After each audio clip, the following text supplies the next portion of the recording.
Satu. Selamat siang semuanya, perkenalkan kami dari kelompok 3. Perkenalkan, nama saya Jennifer, nama saya Ruby, Nama saya Rizka. Dan nama saya Vera. dan kami berasal dari kelas 10L. Dan hari ini kami akan mempresentasikan mengenai verbal examination budaya Melayu Riau dengan topik upacara gawat hidup. Dan ini adalah topik yang nantinya akan kita presentasikan. Yang pertama akan dimulai dengan quick. Oke, jadi yang pertama adalah pengertian upacara gawat hidup. Upacara gawat hidup adalah upacara yang dilakukan pada masa-masa tertentu di kehidupan seseorang. Nah, upacara-upacara ini tentunya dilakukan berdasarkan tata cara dan aturan masing-masing di setiap komunitas budaya yang berbeda-beda.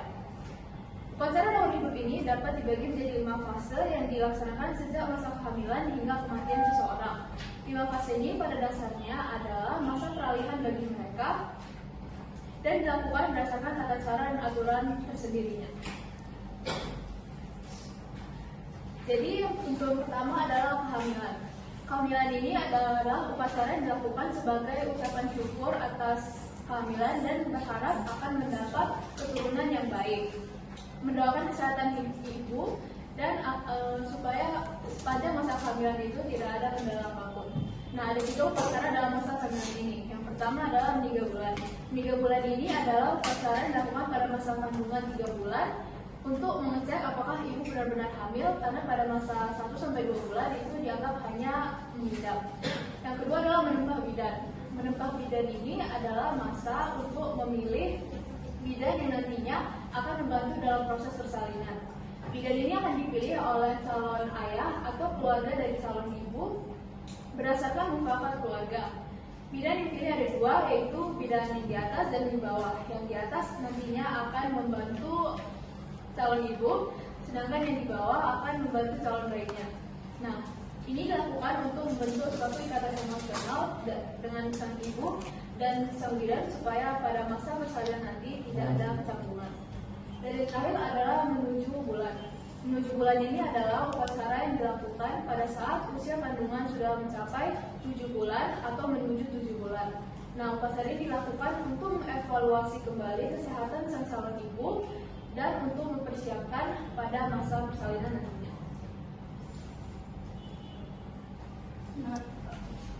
Nah, yang kemudian adalah akil balik. Apa itu akil balik? Akil balik adalah proses di mana seorang anak-anak itu sudah siap untuk memasuki fase kedewasaan yang ditandai dengan adanya perubahan emosi maupun fisik. Adapun tanda-tanda dari akil balik, yang pertama adalah berusia 15 tahun, yang kedua adalah mengeluarkan air mani ataupun sperma, yang ketiga adalah munculnya rambut di daerah kemaluan, yang keempat adalah hamil, dan yang kelima adalah haid ataupun menstruasi. Nah, adapun akil balik yang dilakukan oleh laki-laki dan perempuan. Untuk laki-laki itu disebut sebagai sunat rasul yang bertujuan untuk menjunjung sunnah sebagaimana diperintahkan oleh Rasul dan untuk menyisihkan anak agar bersiap untuk memasuki fase kedewasaan. Sedangkan yang untuk perempuan itu disebut dengan mengasah gigi yang bertujuan untuk meratakan gigi agar wajah terlihat berseri serta menandakan bahwa anak ini itu sudah siap untuk memasuki fase kedewasaan. Nah, berikutnya adalah perkawinan. Kita mulai dengan pengertiannya. Pengertiannya adalah ikatan batin antara seorang suami dan istri dalam membangun rumah tangga yang harmonis dan bahagia yang berdasarkan dengan ketuhanan yang Maha Esa. Sedangkan tujuan dari pernikahan yang pertama adalah untuk melahirkan keturunan, memperkuat hubungan kekeluargaan, serta menjunjung sunnah Nabi Muhammad SAW. Nah, yang berikutnya adalah prosesi dari pernikahan. Yang pertama adalah mendengar-dengar. Mendengar-dengar ini tuh kayak merupakan tahapan awal secara tidak resmi. Pihak laki-laki itu mencari informasi mengenai perempuan yang akan menikahi nanti. Nah, jadi ini tuh dicari dengan kayak melalui gosip-gosip gitu. Dan ini tuh ya digunakan untuk mencari informasi berupa kayak apakah perempuannya siap, apakah akhlaknya bagus, latar belakangnya bagus. Dan pada saat ini tuh laki-laki itu harus bersiap untuk menjadi calon suami. Yang kedua adalah merisik. Merisik ini adalah proses rahasia yang dilakukan oleh pihak laki-laki dalam mencari informasi mengenai perempuan yang akan dinikahi nanti. Nah, jadi yang dimaksud dengan rahasia laki-laki akan datang ke rumah perempuan, tetapi nanti perempuannya itu tidak boleh keluar dari kamar dan mendengar kayak perkataan dari pihak laki-laki ini. Fungsi dari medisi ini adalah untuk mencari informasi sama untuk memperkuat hubungan kekeluargaan. Dan yang terakhir adalah meminang.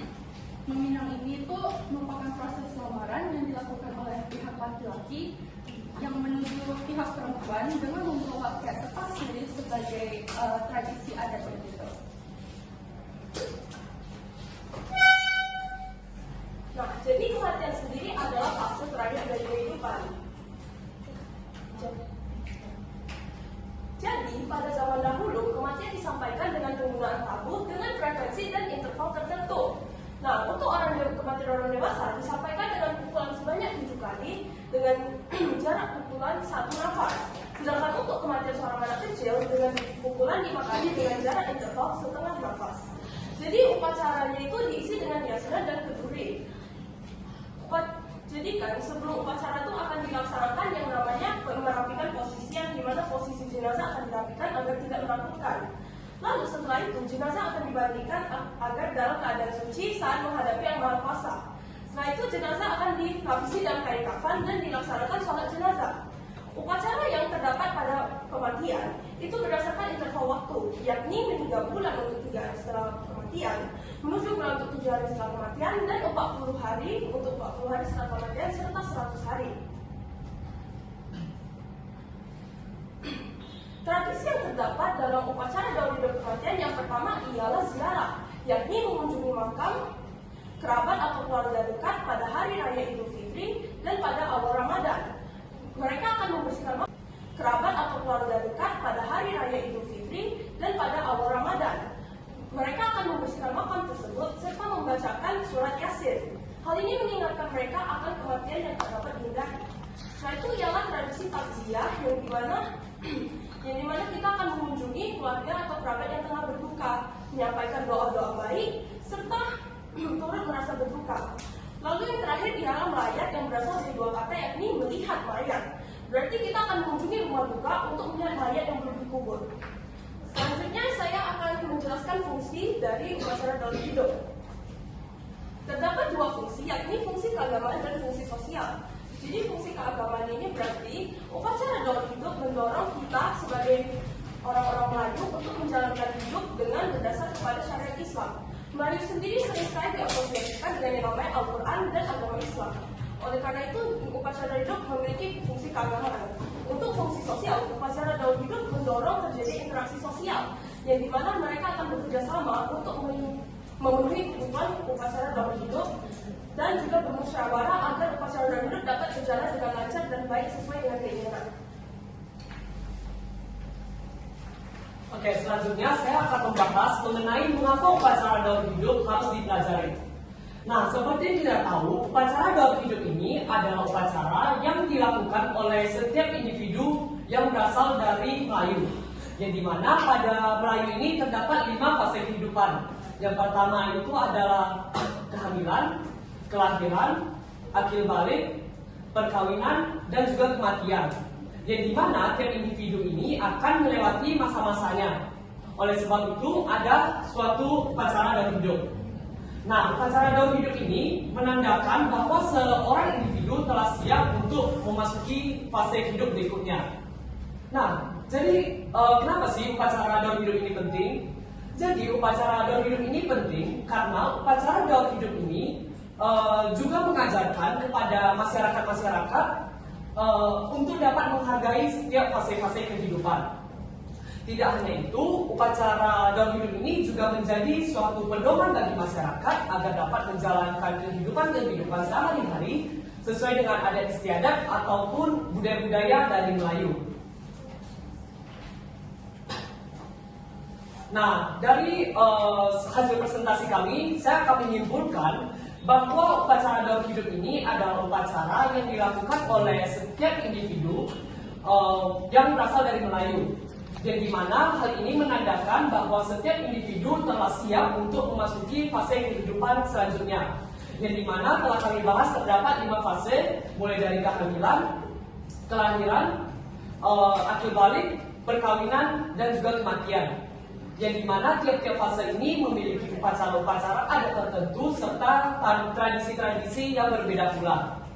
Nah, jadi tidak hanya dari segi manfaat memberi fungsi, namun upacara daur hidup ini juga menjadi suatu pedoman bagi masyarakat-masyarakat Melayu untuk menjalankan kehidupan sehari-hari sesuai dengan budaya-budaya ataupun tradisi dari Melayu. Sekianlah dari presentasi kami, maaf apabila ada salah kata, dan terima kasih kepada teman-teman yang telah mendengarkan presentasi kami sampai selesai. Nah, kali ini saya akan menjelaskan tentang upacara daur hidup bagi kelahiran. Faktanya adalah ada sekitar 2,27% penduduk di Indonesia yang merupakan penduduk suku Melayu atau setara dengan 5.399 penduduk di Indonesia yang bersuku Melayu berdasarkan sensus data penduduk pada tahun 2010. Hal ini menyatakan hampir sejumlah besar masyarakat tersebut melaksanakan upacara daur hidup bagi kelahiran ini yang dibagi menjadi 5 bagian upacara lagi. Yang pertama itu adalah menanam ari-ari. Menanam ari-ari ini merupakan sebuah upacara di mana ari-ari sang bayi akan dibungkus bersama daun talas lalu dikubur dan didoakan. Hal ini bertujuan agar sang bayi itu dimuliakan dan terhindar dari hal-hal buruk lainnya. Lanjut kepada yang kedua, itu adalah sunat rasul anak perempuan. Sunat rasul anak perempuan ini merupakan kegiatan menyunat pada sang bayi setelah 7-40 hari setelah sang bayi lahir dengan tujuan menjalankan sunnah dari rasul. Yang ketiga itu adalah tanggal pusat. Tanggal pusat ini merupakan perjamuan makan-makan yang dilakukan kepada masyarakat setempat, terutama pada anak-anak yang kecil di sana. Hal ini bertujuan agar menyenangkan masyarakat dan juga agar bayi ini disenangi oleh masyarakat banyak dan kelak bayi ini dapat membantu satu sama lain dan memiliki simpati dan juga empati yang tinggi. Dilanjuti kepada fase upacara daur hidup bagian keempat, yaitu adalah bertindik telinga. Bertindik telinga ini merupakan upacara daur hidup yang dikhususkan untuk anak perempuan yang dilaksanakan 7-40 hari setelah sang bayi lahir. Nah, hal ini dilakukan menggunakan minyak kemiri, jarum, dan juga benang. Dilakukan pada masa ini karena pada saat inilah sang bayi cuping telinganya itu lebih lembek dan penyembuhannya lebih cepat. Yang terakhir adalah turun mandi atau dikenal juga sebagai naik buayan ataupun pijakan tanah. Ini merupakan fase yang menurut saya paling unik atau upacara yang paling unik dan merupakan upacara yang menandakan bahwa sang ibu dan sang bayi telah melewati masa berpantang. Upacara daur hidup ini dibagi lagi menjadi 3 fase, yaitu adalah akikah, timbang hutang, dan juga cukur rambut.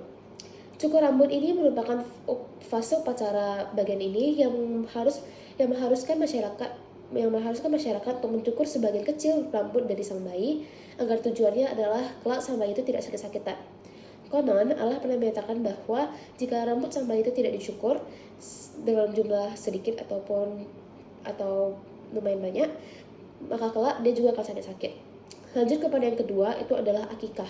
Akikah atau dikenal sebagai upacara kurban ataupun menyembelih hewan-hewan merupakan upacara yang diselenggarakan pada fase ini, di mana jumlah akikah untuk bayi laki-laki dan juga bayi perempuan itu dibedakan.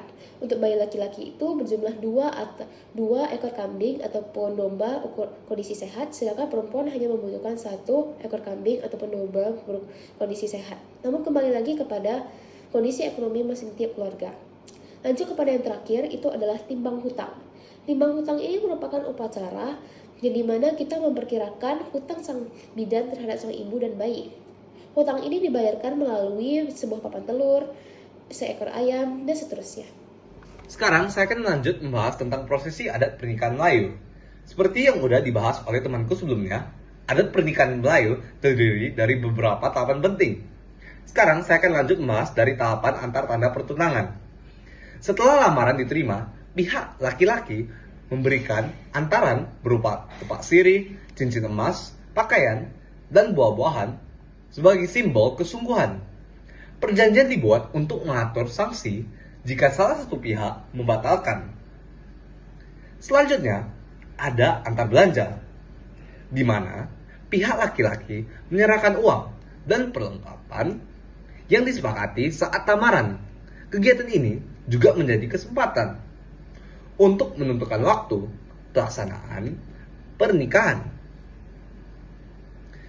Tahap berikutnya adalah berinai yang dilakukan malam sebelum atau setelah akad nikah. kedua mempelai diberi inai pada jari-jari tangan dan kaki, diiringi dengan berjanji dan marhaban.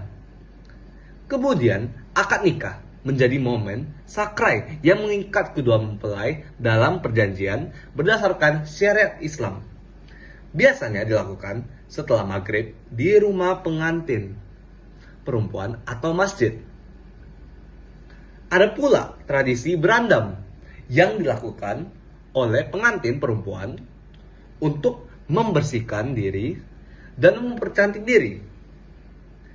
Rambut kecil dipelipis, dipotong, dan alat-alat seperti pisau cukur, lilin, serta bedak digunakan dalam prosesi ini. Puncaknya adalah hari langsung yang mencakup beberapa upacara. Khatam Al-Quran sebagai tanda bahwa pengantin memahami nilai-nilai Islam, berarak di mana kedua pengantin berjalan menuju rumah masing-masing. Membuka pintu, yaitu simbol perjuangan pengantin laki-laki untuk mendapatkan pengantin perempuan.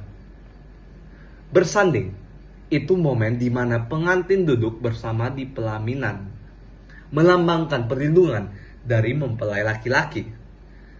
Terakhir, ada menyambah mertua, di mana kedua pengantin meminta restu dan maaf kepada orang tua laki-laki. Pengantin perempuan juga membawa rantangan berisi nasi dan kue sebagai tanda bakti. Itulah dari saya. Terima kasih.